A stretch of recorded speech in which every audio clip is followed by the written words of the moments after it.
Tribuners, Rina Purmiasa optimis benahi PDAM Ambon dan kepentingan masyarakat soal penyediaan air bersih.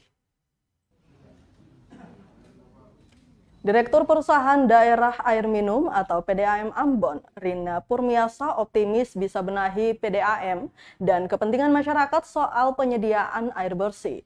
Kata dia, perbaikan itu akan dilakukan secara teknis maupun manajerial.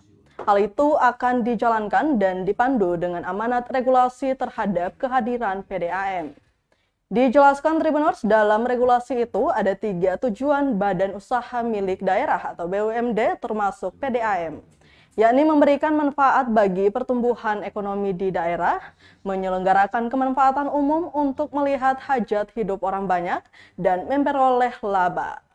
Lanjut Rina, dari kinerja Direktur PDAM sebelumnya, Alphonse Tetelepta, akan dibedah mana yang harus dilanjutkan dan mana yang perlu diperbaiki. Diberitakan sebelumnya posisi Direktur Perusahaan Daerah Air Minum atau PDAM Ambon, Alphonse Tetelepta resmi digantikan oleh Rina Purmiasa.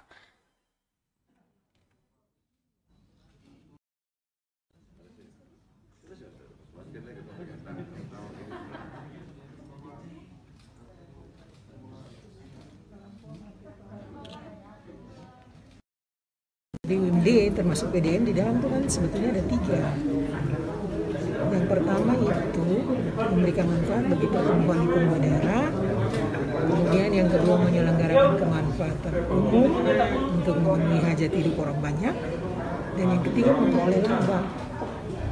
Jadi kerja-kerja kita itu nanti akan menuju kepada tujuan itu.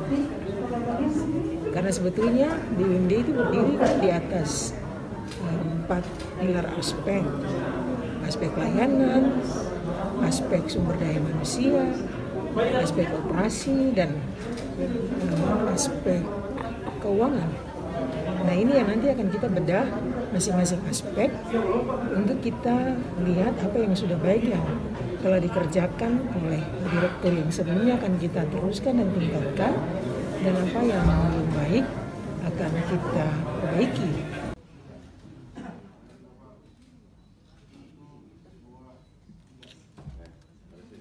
Terima kasih sudah nonton.